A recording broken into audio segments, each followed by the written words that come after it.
أكبر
أكبر.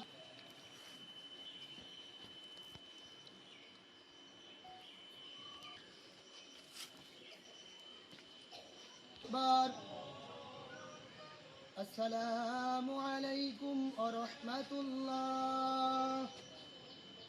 السلام عليكم ورحمة الله.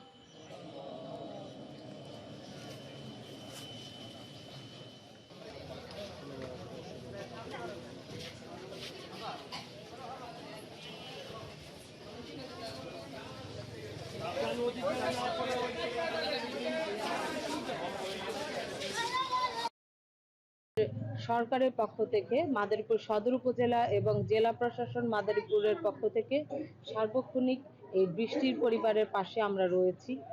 বৃষ্টির যে ক্ষতি, বৃষ্টির যে নৃশংস হত্যাকাণ্ডের মাধ্যমে তার চলে যাওয়া, এই ক্ষতি আসলে কোনোভাবেই পূরণীয় নয়। তারপরও সার্বক্ষণিক এই পরিবারটির অন্য কোনো সাহায্য কিংবা অন্য কোনো বিষয়, সার্বক্ষণিক তাদের সাথে সরকার রয়েছে। আর তার যে হত্যাকাণ্ডের যে বিষয়টি, যে আমেরিকার ফ্লোরিডায় যে তার নৃশংস হত্যাকাণ্ড, সরকারের মাধ্যমে, এম্বাসিগুলোর মাধ্যমে যে কিংবা যারা এই নৃশংস হত্যাকাণ্ডের সাথে জড়িত তাদের বিষয়ে সুষ্ঠু তদন্ত করে যথাযথ আইন প্রয়োগের মাধ্যমে তাদের শাস্তির আওতায় আনার জন্য সরকার চেষ্টা করে যাচ্ছে। আমরাও এখান থেকে এই বার্তাটি পৌঁছে দিব যে এখানকার লোকজন সকলে উদ্গ্রীব হয়ে আছে যাতে সরকার একটি কঠিন পদক্ষেপ নেয় এবং তারা যাতে পরিবারটি যেন একটি সুষ্ঠু বিচার পায়। ধন্যবাদ।